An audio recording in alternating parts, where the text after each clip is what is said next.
We are, yes, You're the classic farmers, classic standard farmers in Africa. just yes. like Aaron Blixen.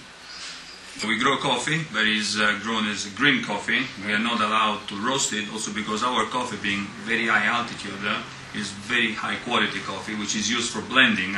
Is it unique throughout East Africa or just Throughout the world. There is only a few countries in the world that produce the type of coffee we have here, which is called washed Arabica. We have 120 permanent staff. They live here. Which live inside our camp. Right.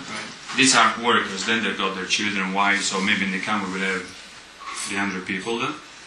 And only, yeah, given the birth rates in Africa, yes, there might be. And during harvesting, we got up to 1,000 people every day working.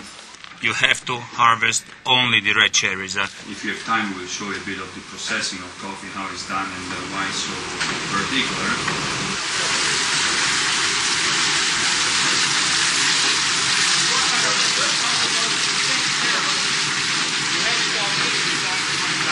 And what you're aiming in coffee, for quality purpose, to get as many bold beans as possible.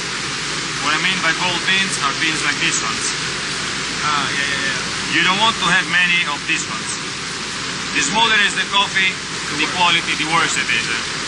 There is a certain amount of sweetness, because the coffee is coated by a type of sugar. The coating is good. which has to be removed through fermentation.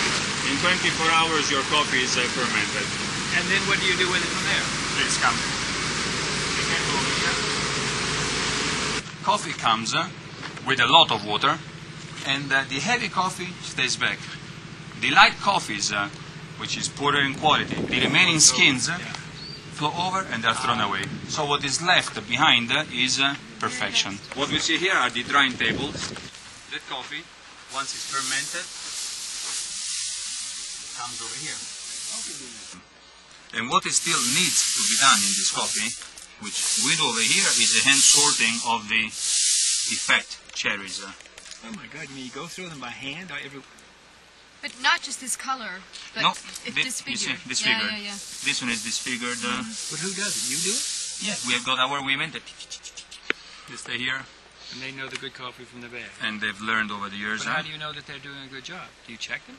I'm a policeman. Tanzania, as you know, was a communist country, which we believe still is somehow, but now at least not officially. And all the farms were nationalized. Most of the nationalization were done in Kilimanjaro, because in Kilimanjaro is where you had all the whites. So everybody was sent away. We were lucky that we were left. We are the only farm in this area. We are surrounded by the Maasais, who are not really very aggressive people. As long as they look after their cows, they don't really care about anything else. So all those hard years, nationalization, the coffee board, coffee buying. In those days we didn't make a cent. Also because, mind you, this farm had 5 Europeans. My father had 5 Europeans running it. So whatever profits the farm was doing was going through the wages. Since my brother and me came over here, we are the only Europeans, so we are replacing 5 Europeans, and the salary is paid to the Europeans now. It comes to us. A woman can bring up to 7, 8 of those tins. Wow. And we usually, so she can make $4 or $5 a day, which for African standards is a lot of money. I know, especially around here. We have been trying over the years to teach people that work somehow pays. We rather have fewer people They work harder. earn better money, and they somehow improve their living conditions. That's beautiful. It doesn't really work all the time, but it's easy for me. There's a few questions, typical, why we see, Africans so poor and, whites so rich type, Right. Most, rich people here are African people, Right, obviously, starting from the president's prime minister, blah, blah, blah, blah. We whites are poor whites, because if I was very rich, I tell you frankly, I was not sitting here, great bloody coffee, I was sitting exactly in Malibu together with Jane Fonda. We've seen some men work, but there's no question everywhere we go, you just see the women slaving away. Slaving away. It's astonishing. Astonishing. I don't know why they put up with it, but they do. Culture. I tell Paige I'm going to get me an African wife, Gee, maybe. If in Africa you get rid of men, I don't think the continent would find any major difference. Totally useless. It'd probably be better.